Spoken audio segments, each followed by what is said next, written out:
Christmas is a time when we realize not that Christ was born 2,000 years ago, but they had a little new one for you. Could it be that real Christmas is not that Christ was born, but that Christ and the spirit of it is born inside of you every single second?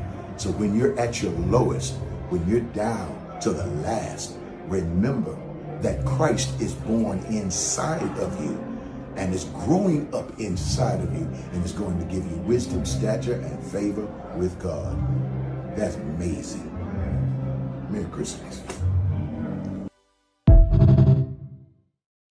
Come on, put your hands together. Let's thank God for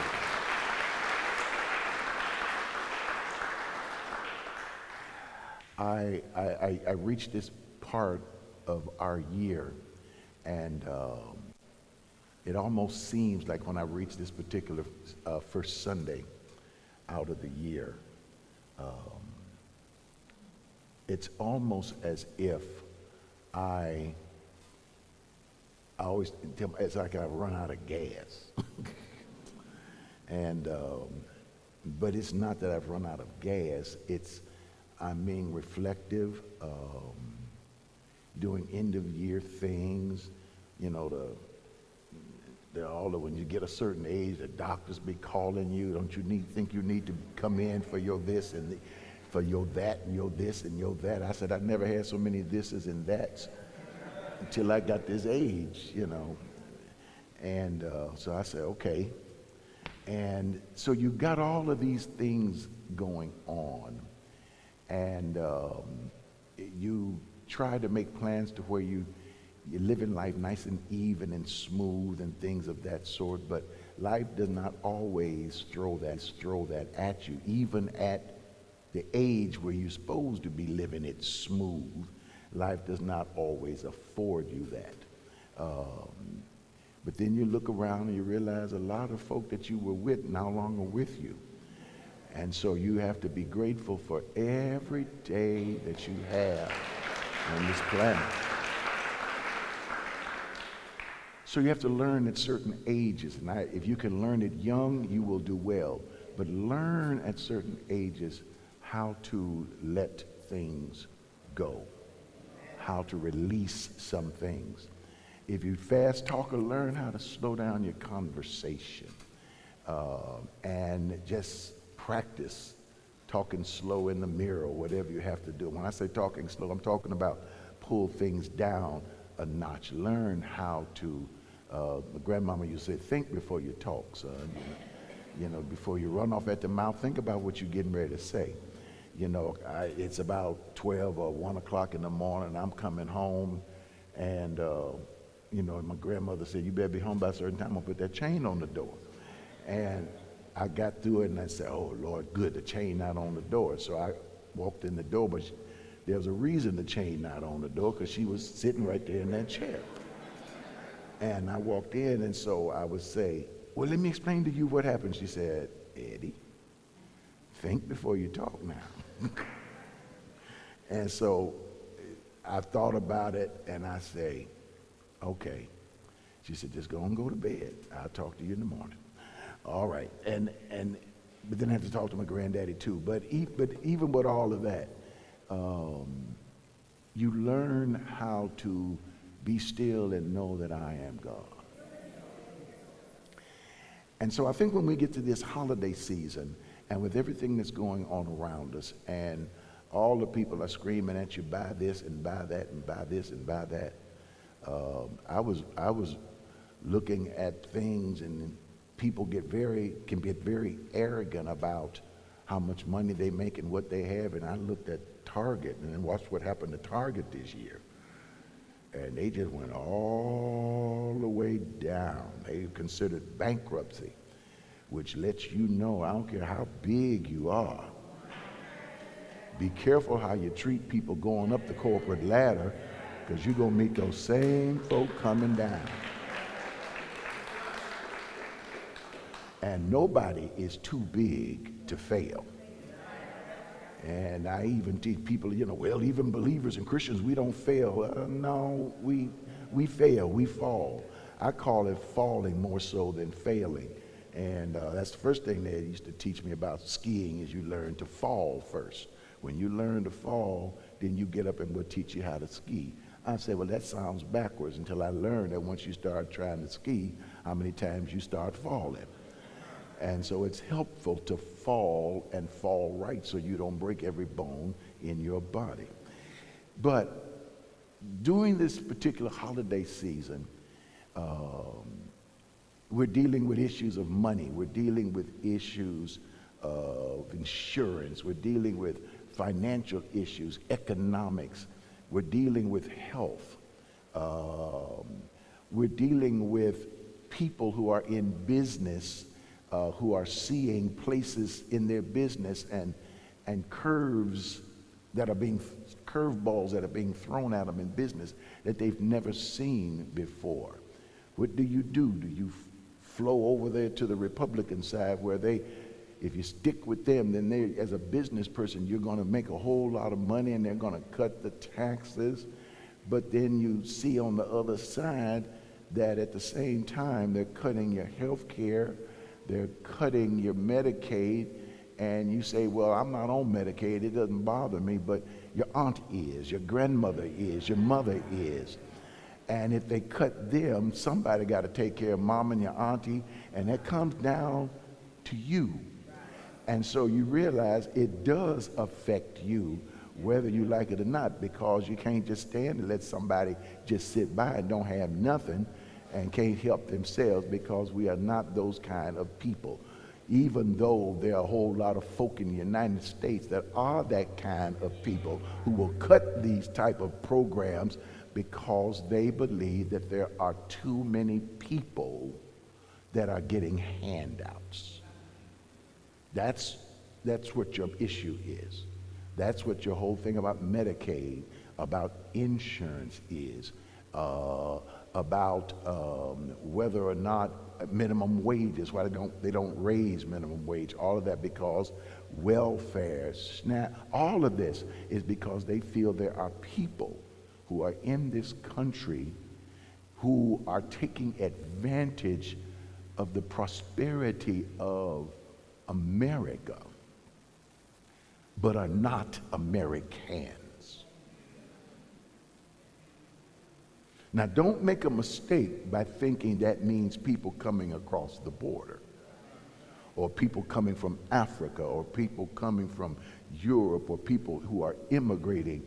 But if you're born in America, everything is all right. Keep reading. They are after those to where they can define you as a non-citizen of the United States. Oh, you talking about the immigrants? I said, you.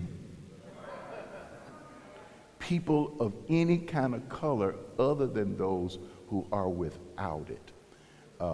And they are defining you as, and see, here's the funny part about it is, I don't care what your skin looks like, you still got the color in you. It's in your genes. You'd be surprised how many black folk in America, and you don't know it. So I tell anybody, be careful. You know, you just don't know who if they start taking tests and finding out and cutting citizenship based on what's in your genetics, you're going to find out that there's a whole lot of black people that didn't think they was black and didn't realize when their family came from and everything. I can go back 3 generations in mine. Many of us can, and tell people who have passed over into other lines and other ways of living. And so these things are happening in our life every single day economically, so that American can what they talk about is succeed. So what do we do? I was sitting up there. I do scenarios in my head, and it's best for me to be doing these scenarios by myself. And usually I may be in my room or whatever, and I'm talking these things out loud. I said, if anybody were to come in, they would say he's lost all his marbles. But I talk these scenarios out, and there'd be crazy little scenarios, little stories that I make up in my head. You try living your life between heaven and earth, and ministering and going into spiritual things based in natural things and get all this stuff crossed up for the next 50 years. And you'll see and understand why he's like that. And so I'm in this scenario thing, and I think about, what if somebody came up with, what did I call it? I called it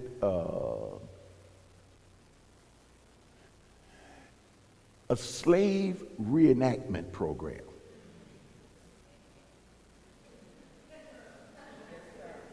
And put in the paper that we are doing a slave reenactment program so we can help Americans understand the tragedy and the hurt of slavery.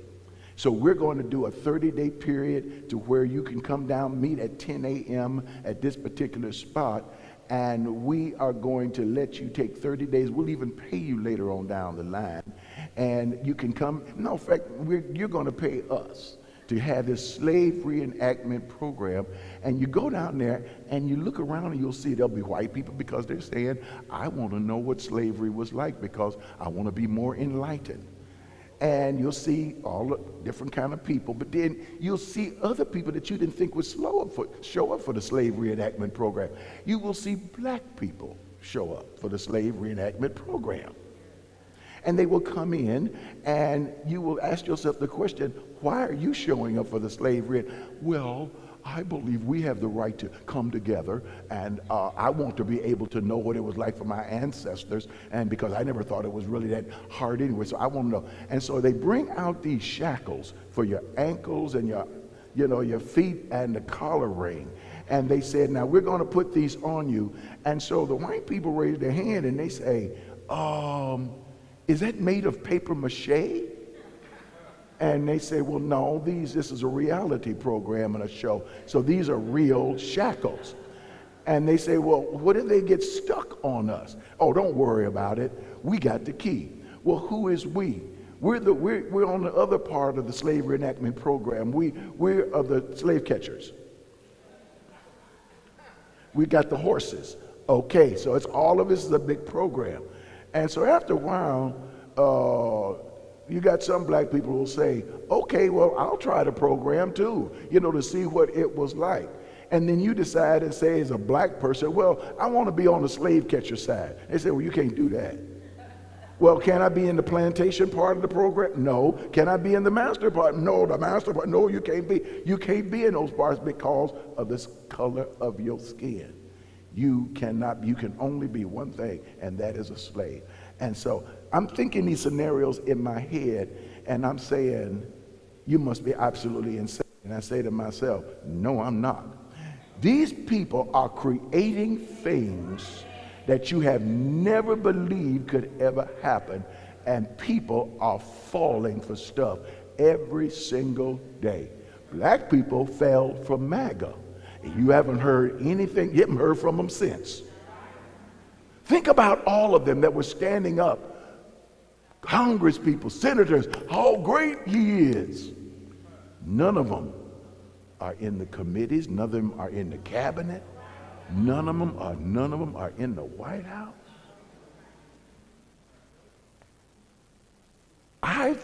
They thought they were going to be there, but they are not there. So all of these little things are not hard to realize. So what do we do as a people? We have to readjust how we think as spiritual people. This is coming up with Christmas. And let me tell you why are you using Christmas? Because Christmas is a time people talk about buying things, prosperity, and all these different things people should have because it's Christmas and wonderful things. And then I was listening to the radio, and they were really downing church preachers. I mean, they were coming. I don't consider myself a preacher because when I look at, what a definition of a preacher is, especially nowadays, it's not too much you want to be. But I never did put pastor on the end of it. That's what I let, you all call me, because that's an affectionate term to me. That's family to me. But I've always been Abundant Life Cathedral founder and director, Dr. Ed or Ed Montgomery. It's always been like that. And so they were saying these preachers, all they're preaching is that their prosperity and taking the old people's money that are on Social Security, and then they buy the Cadillacs or Bill. I didn't buy a Cadillac till one of our members helped me get a Cadillac, and said, "You need that." I said, "Okay," and then I got it. I didn't buy it new, but it was just like new, and I enjoyed it and putting it back together when it got broke or whatever, and still got it. And so I got into, I would always buy a Navigator. It was not a Navigator. It was a Mark, what is it, Lincoln. I always had a Lincoln. I loved the Lincolns, and I had a 4Runner, and I had a Toyota 4Runner. I had all these things. And people used to say, well, see, that's that prosperity preaching and everything. I said, I never really preached prosperity. I would talk about prosperity, I'd talk about prosperous, but I never preached it. If you read my book, Breaking the Spirit of Poverty, I don't preach what you call a typical prosperity, what the people call the typical prosperity message. They think because you're black in a pulpit, you're teaching prosperity. Well, I don't preach prosperity, nor do I teach prosperity, and the reason why is because the definition of the word prosperity is success. So don't you teach success? No. Because you can be a successful failure.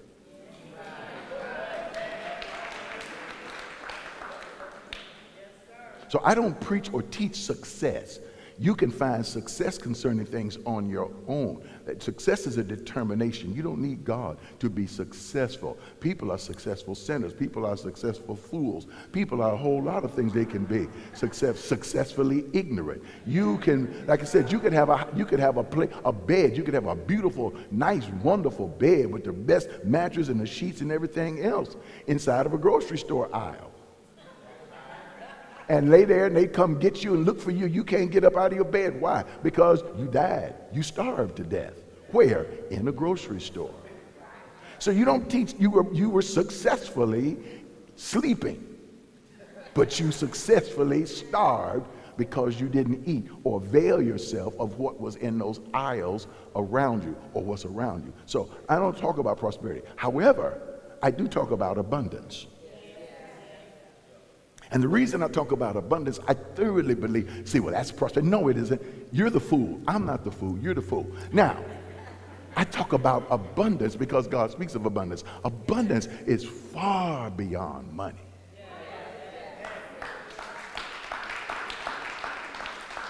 Abundance is a mindset. Now, don't worry, I'm going to talk about when we get to Christmas. Abundance is a mindset. Abundance is a spiritual connection that we learn to make. This is what I listen to a lot of these people on talk shows, and especially black radio talk shows. I listen to a lot of them. And I hear them talking, and I'm saying, how ridiculous. Well, those preachers, they're on the people. They're something, I forgot what they're doing. Y'all know the words. I'm not talking about the pimp word. I ain't talking about that word. There's other. Only black folk use that word about their preachers. I mean, there's certain things you never hear when you go to certain churches. They never use certain terms. And the reason they don't is because they realize how important their leaders are within their community. First of all, and that's another thing that I'm high on this little thing, and that is that I say to a lot of these folk, and that spiritual people are not ignorant people. Well, if you crazy enough to believe all that stuff, all what stuff? That we come from the invisible? That we have a spirit as well as a soul as well as a body? You may consider it ignorant, but it's debatable. And if it's debatable, then you don't know whether somebody is or whether somebody isn't. You don't know whether if I call on him, he will answer prayer. But you don't know what that means because if you've never had a prayer answer. A lot of people have had prayers answered and don't even know where the answer came from. Well, that's just your mind attributing it to something that you call God. I know what's something that I call God. I know that God is not God's name. You think I'm a fool? You ain't been to church in 25 years. That's what they used to teach. That's where you used to go, to that little church over there, and I'm not down in churches where they taught you to be manipulated. I don't teach people to be manipulated. Well, you got to manipulate some folk or they won't come back to church. My goal is to get them out of church. Oh, you don't want folks to come back to church? My goal is to get them out of the church. My goal is to let them realize they are the church.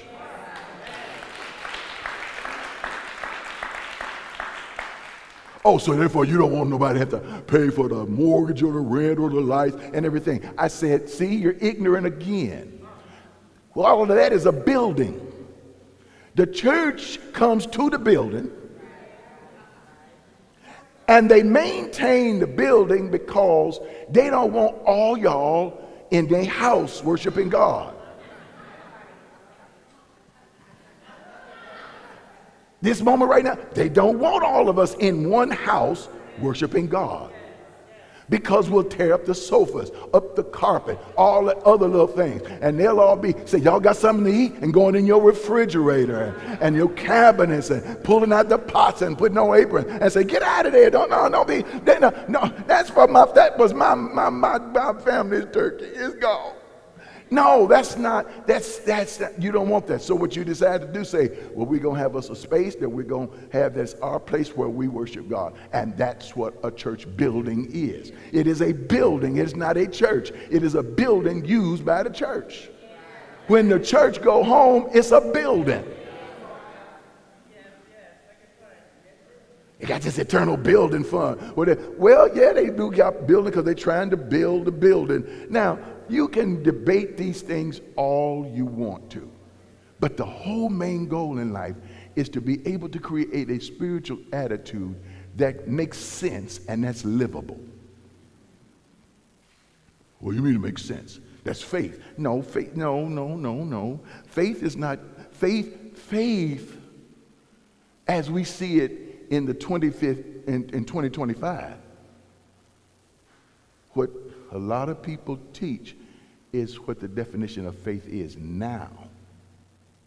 Back when Jesus was teaching it, it was different.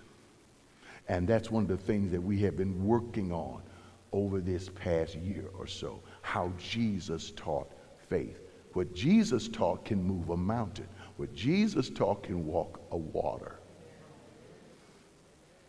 What faith is taught now in most churches is not going to move anything. And the reason it won't is because they're teaching a mindset. A scripture that you put on a refrigerator, and if you quote it over and over and over and over and over and over again, then it's going to happen. If you keep saying, Mama will never pass, Daddy will never go home, Daddy is 120, Daddy ready to go home.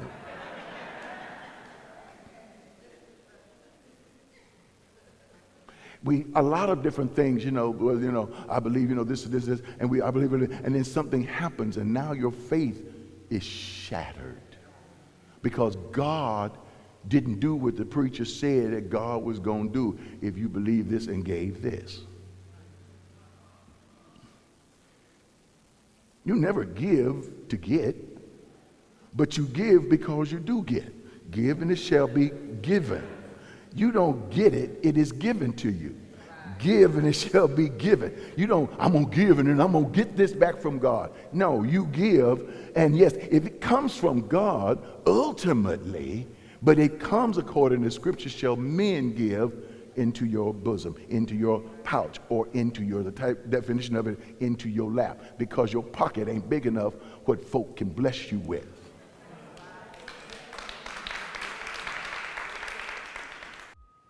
Hello, my friends. I'm Ed Montgomery. You know me, Pastor Ed, Dr. Ed. Thank you so much for doing what you do and contributing from your heart. People think giving comes from the pocket. Never has. It comes directly from the heart. In the world that we're living in right now, so many changes, so many things happening that will make us lose our faith. Listen, I've got to teach more than I've ever taught. Stay online more than I've ever been online. Because it's not just going to be enough to encourage. We're reteaching the faith. That's right, reteaching the faith. Because we have to begin to strengthen the teaching so that people who've never heard this gospel like this before can hear it and continue to move on. So when you give, you're pushing me and telling me and challenging me to keep going forward. Take a moment, go to myalc.org. That's myalc.org, myalc.org, and go ahead and click that donate button. It is safe, it is secure, and not only that, but it only takes just a couple of minutes, maybe even a few seconds for those of you that are already signed up. Or if you want to use your phone, wherever you're watching or however you're watching, you can use text to give. And that's 713-742-2035, 713-742-2035.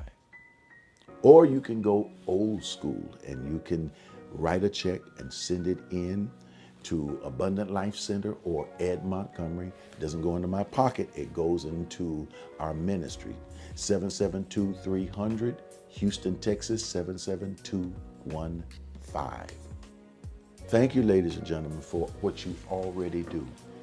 I am praying for you, and I'm praying the best over your gift and over the offering. And I pray that abundance will continue to flow in your life in so many different ways. It'll warm your heart. God bless you.